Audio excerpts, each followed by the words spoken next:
It's time for another episode of the Shaun Tabatt Show, a podcast where I connect you with thought leaders from across the globe, digging into some of my favorite topics like personal development, marketing, spirituality, and pretty much any other shiny object that happens to catch my attention. Today, my special guest is Dr. Michael Brown, and we're going to be doing a bit of a double header, talking about two books today. We're going to be covering his new book, Resurrection, investigating a rabbi from Brooklyn, a preacher from Galilee, and an event that changed the world. And we're also going to be talking about his new Job commentary, and that is called Job, the Faith to Challenge God. Michael, it's always a pleasure, sir. Welcome back to the show. Yeah, great to be talking with you, Shaun. I keep writing books so we can keep doing interviews. It's a perfect match. I love it. Michael, in terms of the circles I run in, everybody knows who you are, but inevitably there are some listeners who have not encountered you before. So for the folks who are encountering you for the first time in our talk today, give us that elevator pitch version of the Michael Brown origin story. Yes, born in New York City, 1955, raised in a fairly nominal Jewish home, started doing drugs at the age of 14, playing drums in a rock band, radically saved at the age of 16 in 1971. My dad said, Michael, it's great you're off drugs, but we're Jews. We don't believe this.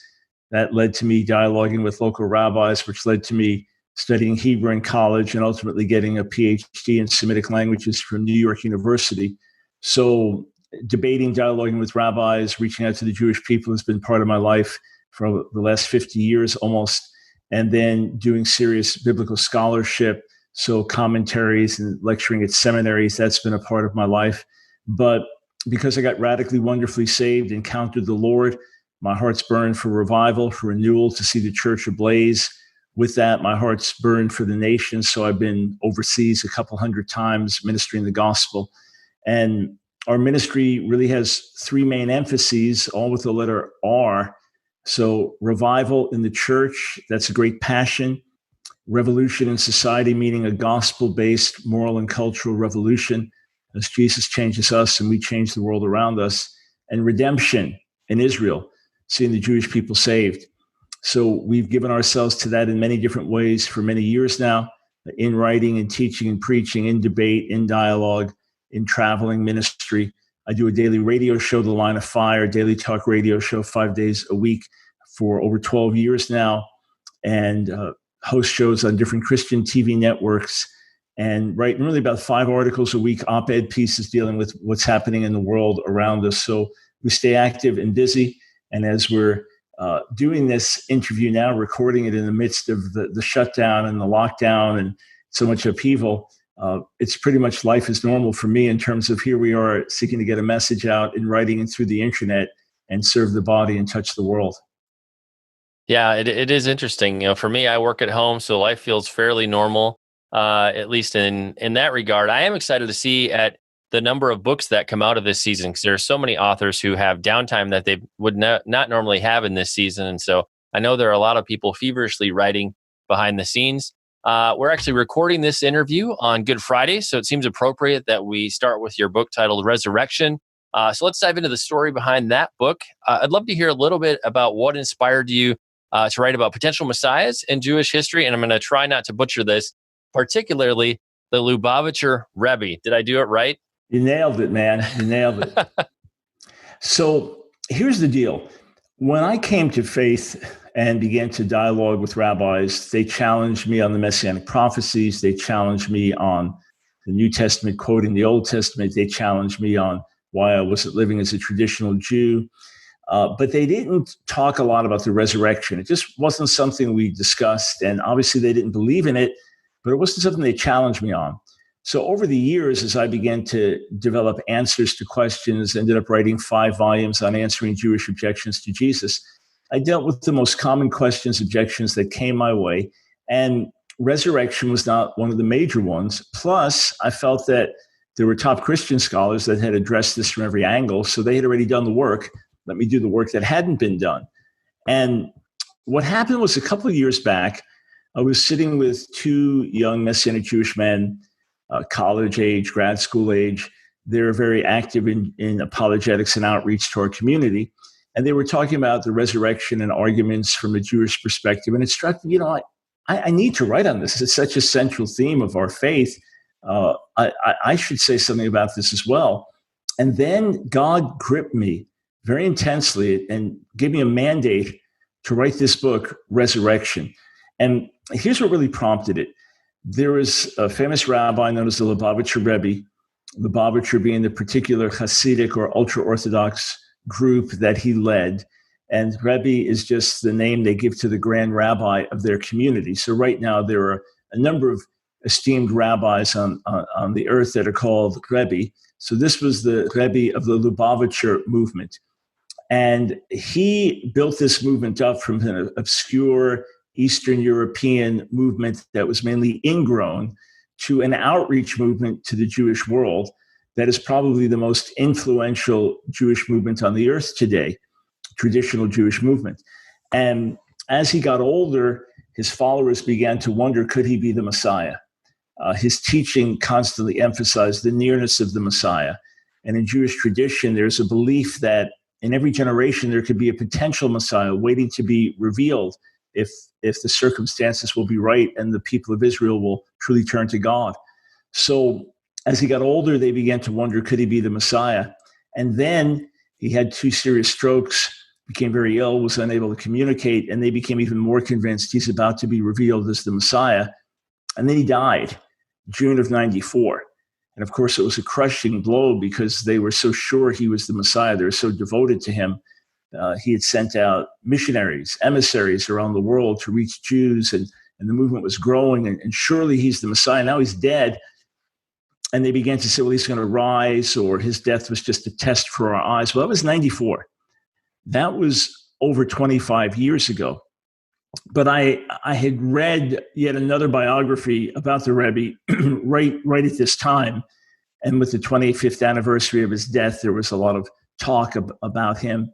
And if you go to Israel or you go to parts of Brooklyn, you'll see big signs, banners with his picture proclaiming him to this day as the Messiah.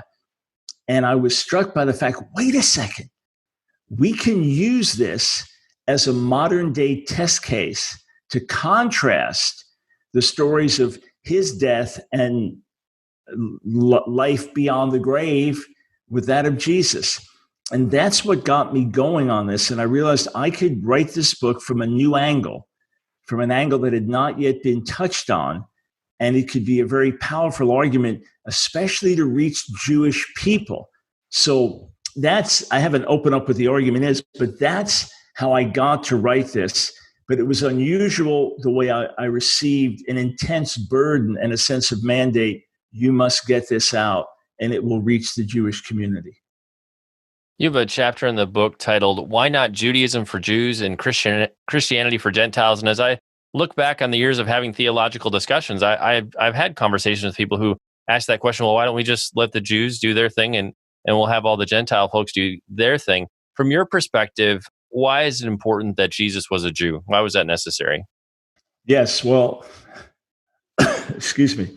If he had merely come as a prophet to the nations, as a Jew, came and said, I have a word for the nations, worship the one true God, the God of Israel, well, that would have been one thing. Or if he himself had been a Gentile, and as a Gentile, gotten the revelation that there was one true God and told the whole world, worship the God of Israel, that would have been one thing. But every strand of the New Testament proclaims him as the Jewish Messiah. Every strand of the New Testament says that he's the one that fulfills what was written in Moses and the prophets. Every strand of the New Testament says that he did what he did to fulfill what was written. So either it's true or it's not. Either he died for the sins of Israel and the world, and he rose from the dead, and that is the truth for Jew and Gentile alike, or it's not true. He didn't die for our sins. He didn't rise from the dead. He didn't fulfill Old Testament prophecy, and therefore he's not the Savior or the Messiah of anyone. Put another way, Jesus is the Savior of the world because he's the Messiah of Israel. If he's not the Messiah of Israel, he's the Savior of no one. So this idea, well, Judaism is for the Jews and Christianity is for the Gentiles, it doesn't work because Jesus came as a Jew first for his own people. He came first and foremost for the lost sheep of the house of Israel and then for the whole world. So if he's not Israel's Messiah, then the whole world should pay no attention to him. If he is Israel's Messiah, then the Jewish people must pay attention to him. This is an option that we don't have, Judaism for Jews and Christianity for Gentiles. It is not a possible option. Well, in terms of the resurrection, I'd love to have you comment some on why is that one of the most important, if not the most important event in all of world history? I feel like in the church, we hear about the resurrection at Easter time, but it can be one of those things we don't reflect on a lot or really explore, feel the depths of why it's so important. So why is that so critical for Christians to understand? It's everything. It is really everything. Obviously, his resurrection presupposes his death. So when we speak of his resurrection, we speak of his death and his resurrection.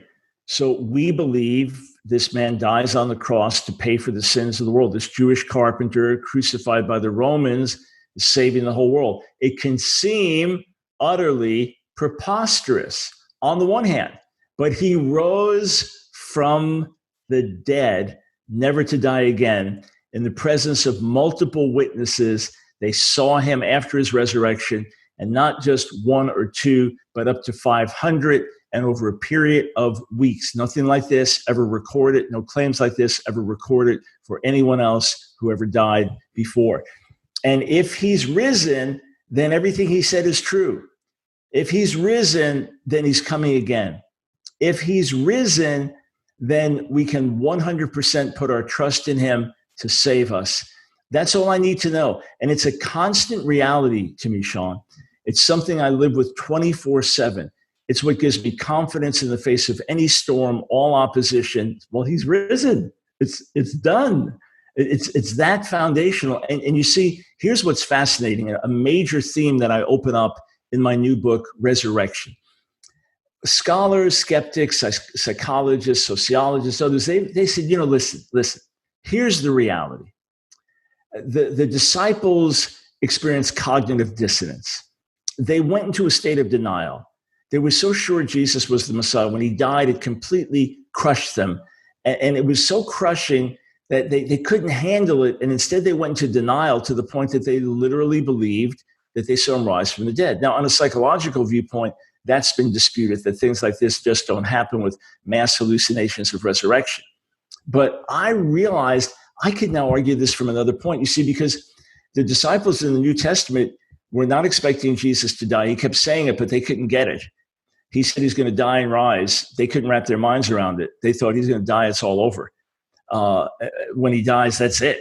And so they're depressed, they're fearful. When they first hear reports about his resurrection, they don't believe it. When the women come, no, it can't be. They're skeptical. It rocks their world. It shocks them that he rises. Whereas the followers of the Rebbe were waiting for him to rise. They were expecting him to rise. They had vigils outside of his grave waiting for him to rise. And to this day, even though many of his closest followers still claim that he's the Messiah, to this day, none of them claim that they physically saw him alive after death, because death is very stubborn.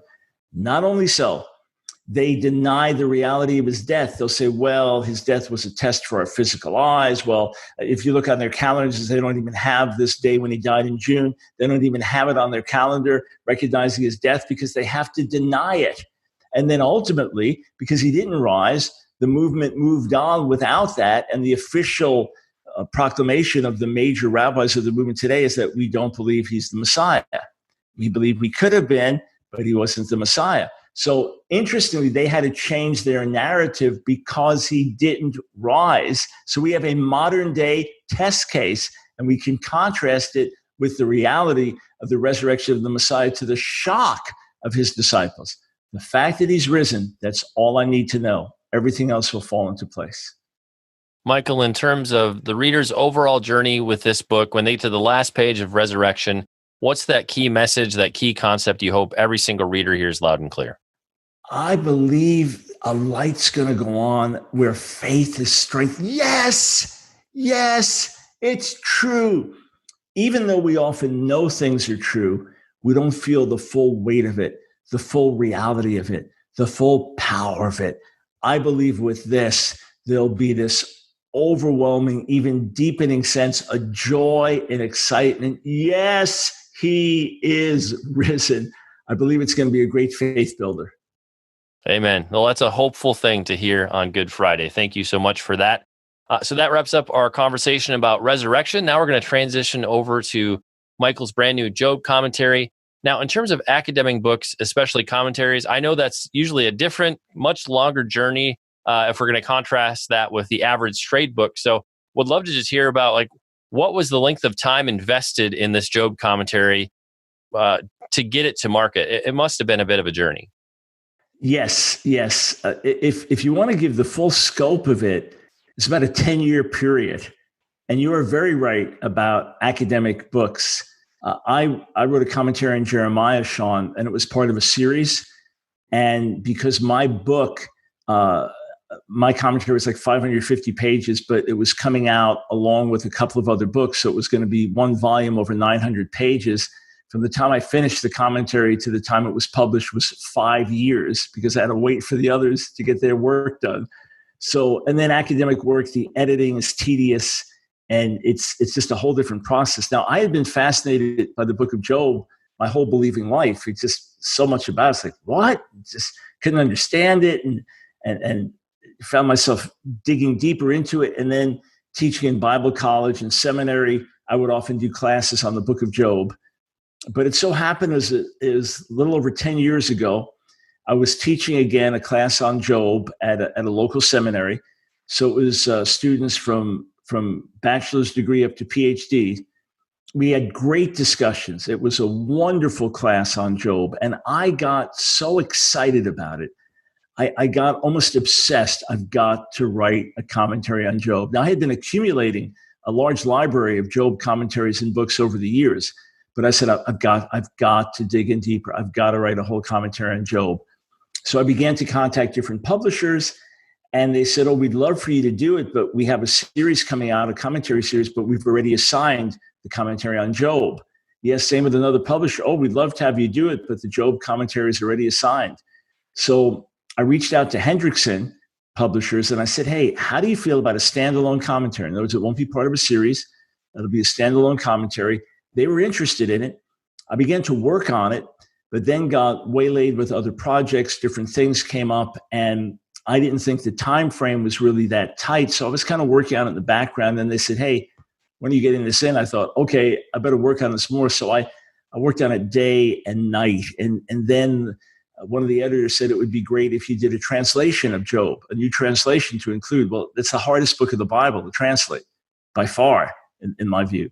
So wrestled with that and months working on the translation. And then I submitted the volume. And there were two editors with Hendrickson I was working with, both PhDs from Harvard University. And they said, listen, Michael, it's great, but there's a problem. You wrote for two different audiences at the same time. This is for scholars, and this is for the general audience. You kind of mixed it together. You got to choose one. So I thought, okay, I need to reach more people. I want to reach more people. So I did a rewrite, had to now go through the whole book and rewrite things so that it would be more accessible for a general audience. And then it was finished. And then from there, about a year process of editing before it was published. And, academic works like this, they don't sell a whole lot. They don't sell lots of books. And you don't write this to make money. I could have made more money looking for pennies on the street and finding them over a period of years, per hour of work on this. So the amazing thing is when the book was published, it's just come out recently, the first printing, like 1,500 copies, they thought would last for 3 years. It sold out within a couple of months. So that was a good sign that people were interested in it and appreciating it. Well, as a guy who worked in the academic space early on in my publishing career, if you can move 1,500 volumes of commentary in just a few months, that is quite impressive. So clearly you struck a chord with at least 1,500 people who wanted to read your new book. In terms of Job, I think he's a character we read about in the Old Testament. Folks don't always know what to do with him. Is he a real person? Is this maybe more of an allegorical story? So in terms of Job, from your perspective, is he a real life person that we're reading about? Absolutely a real life person. The Bible presents that as such, and it's essential that he is a real life person. Now, there's been debate even among the ancient rabbis as to whether Job was just a parable or whether he was a real person, whether the book was a parable or he was a real person. Number one, the account is painted as if it's all real. That's the first thing. The second thing is that the Old Testament, the book of Ezekiel, mentions Job by name. And then in the New Testament, James in the 5th chapter mentions Job by name, as both as examples of righteousness and perseverance. So the Bible identifies him as a real person. And then everything that we learn from Job becomes almost meaningless if he is just a literary creation, if he's just fiction. You know, if you read an inspiring story of a mother of 4 whose husband had died and she was fighting cancer and courageously fought through and raised her kids and now she's ministering to cancer survivors. It's an incredibly inspiring story. Then you find out at the end it's all fiction. Well, you could make anybody do anything in fiction. You know, where's the reality of this? So that's what's so moving, that this is real life. Job was one of us. One of the parts of Job I think a lot of us are very familiar with is the section where we get some insight into what's going on in the court of heaven. We're seeing more about that interaction between the seen and the unseen realm. In terms of how that informs our worldview, how should that be impacting us? Right. Well, Job doesn't see it. Job is not aware of it. But it tells us that there are often things going on behind the scenes that we know nothing of that bring radically surprising different results in this world. And what we have to do is determine that our faith in who God is going to be unmoved and unchanged. That we have to realize that sometimes inexplicable things happen to God's people. We don't want to make the mistake of the friends and say, well, Job, you must be some wicked man, because things like this don't happen to godly people. We don't want to judge the sufferer, but then we don't want to do what Job did and judge God and say, well, God, there must be something wrong with you because I don't deserve this to happen. So the friends wrongly judged Job. They didn't know what was happening behind the scenes. And Job wrongly judged God because he didn't know what was happening behind the scenes. Whereas ultimately, God had a larger purpose, and he was going to bring good out of evil. He was going to bring grace out of suffering. He was going to do something greater in the end. But there will be these seasons where it just doesn't make sense. Perhaps there's more going on behind the scenes that we're not aware of. Don't change your view of God. And in terms of Job and his journey with suffering, I feel like this is a book that a lot of Christians turn to process how to deal with suffering and tragedy in their life. Is this a good place to go for guidance on how to deal with suffering effectively? Yes, it is in many ways. First, it tells you that some people that love the Lord go through hellish seasons in this world. You're not alone. A second thing is to realize that people will often misjudge you and look at you wrongly. That's happened before, and God's saying, don't let that hang over you. But another thing is that Job is raw and honest and real. And that was one of the goals in my commentary and in the many special essays that I have in the back of the commentary, to try to get the raw power, the reality, the intensity of that message across, so that you have to realize when you're going through hard times, you might be tempted to think evil of God or to rail on God. Well, Job did. Now, on the one hand, God rebukes Job very strongly for speaking ignorantly and for painting a wrong picture of God. But in a fascinating verse at the end of the book, in the 42nd chapter, God expresses anger with the friends who did not speak rightly about God, as God says, my servant Job did. Job spoke rightly about God. You think, what? He just got rebuked, and now God commends him for speaking rightly. How can that be? That leads to the subtitle of my book, The Faith to Challenge God, that Job had enough faith in the goodness of God that when it seemed God was acting contrary to his character, he felt he had to challenge him. he felt that he had to hold God to being God. And in that sense, he spoke rightly about God, because God is not a destroyer of innocent people, because there is justice in God's universe. So on the one hand, when you're going through hard times, yeah, you may lash out, you may get upset. God understands that. It's not helpful, but God understands that. And there it is in the book of Job. On the other hand, it's right to say, God, you're good. And I know that you're good. And I can't believe that you would do these kinds of things. There's something right about that. With Job, we flee from God to God. It's a great act of faith. Well, another thing I'd love to get your feedback on, Michael, is kind of the experience over the course of writing the commentary.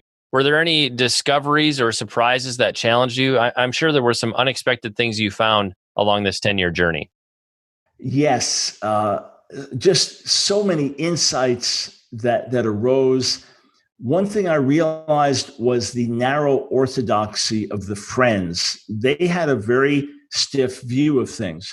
If you're righteous, God blesses you. If you're wicked, God curses you. And there was no nuance to it. Maybe you'll suffer a little as a righteous person because God's chastising you, but that was as far as they could go. And often we have this stiff orthodoxy because we can't let our views be challenged. In other words, if you're a person of faith and something bad happens to you, now this undermines my life. Well, does that mean something bad will happen to me? So my safety valve is, well, I'm just going to write you off. So I understood even more the dangers of holding to a too rigid orthodoxy. The dynamic of Job's faith, I had known that, but that became even more real. Why even his wrong accusations came out of a heart of faith, and this aspect of the faith to challenge God. I learned a lot in terms of the end of the book. Leviathan and Behemoth is this hippopotamus, crocodile, Behemoth and Leviathan. How do we understand these things? What was God after in his speeches at the end? Those were real eye-openers for me, because, you study the text, you teach on the text, and you have lots of different views. Someone says this, someone says this. Here's the view of different commentators. You discuss it with your students. But then when you're writing a commentary, you need to do your best to come to conclusions. So those just were a few of many, many eye-opening things as I went through the book.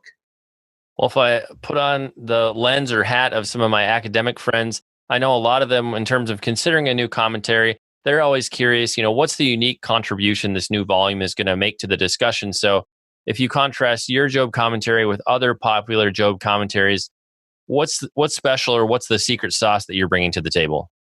Yes, I would say several things. One, I'm writing as a Messianic Jew, so I'm drawing on Jewish scholarship and Christian scholarship.